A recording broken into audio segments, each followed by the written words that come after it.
Muuqaalka magaalada Jijjiga ee xarunta dowlad-deegaanka Soomaalida ayaa wax weyn iska beddelay saddexdii sane ee la soo dhaafay, waxaana kor u kacay muuqaalka guud ee magaalada marka loo eego kobaca dhaqaalaha iyo kaabayaasha horumarka. soddonkii sano dadaan magaalada iman baa imika jooga.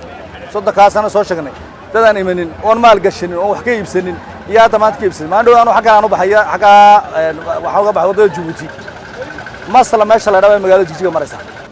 waxay aniga ila muuqataa Jigjiga berigii hore baadhooba hadda dad ma joogin maanta alxamdulilah way buuxsantay gaadiidkii meel la maro lalaayay dadkii meel laga maro lalaayay waddooyinkii baa maraya kuwii afar iyo tobnaad halkaan maanta gaadhnay weligay maanaan gaadhin. Waxyaabaha sida gaarka ah saddexdii sane ee la soo dhaafay gudaha magaalada Jijjiga ugu soo kordha waxaa ka mid ah dhinaca dhaqaalaha oo wax weyn iska beddelay iyo kobaca bulshada oo si weyn looga dareemo gudaha magaalada, waxaana taasi ay keentay inay korto baahida bulshada ay qabaan. Ha yeeshee maamulka magaalada Jijjiga oo arrimahaasi ka duulaya waxa uu sameeyey inuu baahiyo adeegyadii aasaasiga ah ee bulshada ay u baahnaayeen, sida uu sheegayo injineer Shaafi Axmed oo ah maariyaha maamulka magaalada Jijjiga. bulshada xaafadeena ama magaalada degan adeeg laguma siiyo qabala kaliya waxa laga yaabaa laba qof oo isreynay soo xidhaan laba qof oo isqabsaday inay dawladda hoos u soo gudbiyaan. waxaan ku dhiiranay iyagana inay adeegyo bixiyaan qabalayadu, tusaalahan xalinta khilaafyada dhulka ee ay awoodaan inay xaliyaan saasoo kale adeegyada fatal eventiga loo yaqaano sida dhalashada, dhimashada, guurka in lagu bixin karo qabalay. saasoo kale dakhliga nooca la yiraahdo APC baa loo qaybiyaa, qaybta C la yiraahdo iyadana in degmooyinka lagu bixin karo. Xukuumadda dowladda deegaanka Soomaalida ayaa muddadii 3 sano ahayd ay jirtay waxa ay dhaqaalaha ugu badan ay gelisay kaabayaasha aasaasiga ah, waxaana waxyaabaha sida gaarka ah xoogga loogu saaray gudaha Jijjiga ka mid ah dhinaca waddooyinka oo keentay inay bilicda magaaladu ay noqoto mid soo jiidasho leh. Muuqaalka Jijjiga wallahi waxaan dareemaynaa caasimad baan maanta dareemaynaa.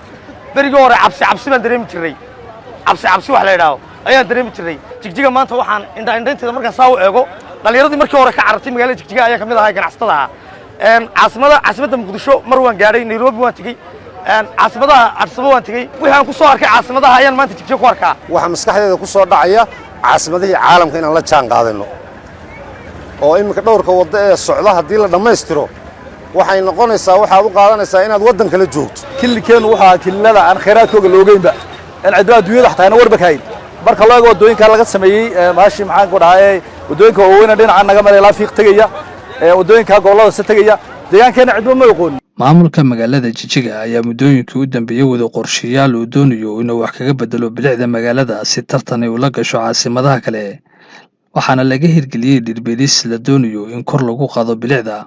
Laakiin caqabadda ugu weyn waxay ka timid sidii dhirtan looga badbaadin lahaa xoolaha lagu dhaqdo gudaha magaalada.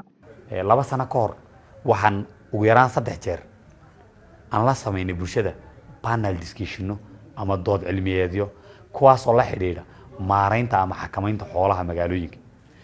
marka laga hadlayo urban agriculture ama horumarinta xoolaha iyo beeraha magaalooyinka, strategy waxay leeyihiin ka duwan ka miyiga ama meelaha ka fog magaalooyinka. neefka xoolaha ee magaalada lagu haysto waa inuu yahay neef xidhan oo feed la siinayo ama quudin la siinayo oo sida dadka loo quudinayo. ma aha neef xoolaha oo la sii deynay sida pastoral society oo geela la sii daaya baadiyaha meeshuu rabo soo daaqa. ka magaalooyinka geela magaalooyinka saa looguma talagelin, ariga magaalooyinkana looguma talagelin, lo'da magaalooyinkana looguma talagelin. waa inuu neefku neef xidhan yahay caws iyo daaq iyo wixii loo baahan yahay halka lagu siinayo. taasaan bulshada u sheegnay, wayna la qaateen. talaabooyinka laga qaadayna iyagaan weydiinay. kow waxay soo dhigeen in la ganaaxo, in loo digo, in la ganaaxo. haddii la ganaaxi waayana neefka in la iibgeeyo, haddii neefka la iibgeyn waayana in xeryaha ciidanka la geeyo, haddii xeryaha ciidanka la geyn waayana in la gowraco. Marka la eego saxmadda gaadiidka waddooyinka Jijjiga iyo kororka bulshadu, waxaa muuqata in koritaanka bulshada ku dhaqan magaalada Jijjiga iyo caasimaduba oo sare u kacay 3 sane ee la soo dhaafay, waxaana si weyn looga dareemayaa gudaha magaalada xilliyada socoto dhismayaal cusub oo laga hirgelinayo iyo maalgashiyaal cusub oo magaalada ku soo badanaya, taasi oo noqonaysa fursad kale oo u sahli karta magaalada Jijjiga inay noqoto magaalo tartan la gasha magaalooyinka waaweyn ee dalkani Itoobiya.